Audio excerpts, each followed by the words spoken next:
كاف 24 تنقل لكم الحدث بالصوت والصورة. بسم الله الرحمن الرحيم، والصلاة والسلام على أشرف المرسلين. لحد الساعة باقي البحث جاري، على عبد اللطيف أخريف وعلى سلمان الحراقي.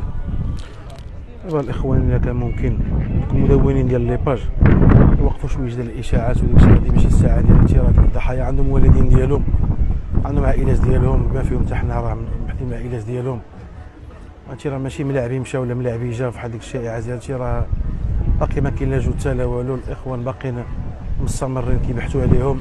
الدرك الملكي قام بالواجب ديالو، قتل 3 ديال الشبان، باقي 2، باقي الدرك الملكي ولا مريم باقي كيقوموا بالواجب ديالهم الى حد الساعه، وغيبقاو هذا كيفتشوا ان شاء الله حتى الصباح.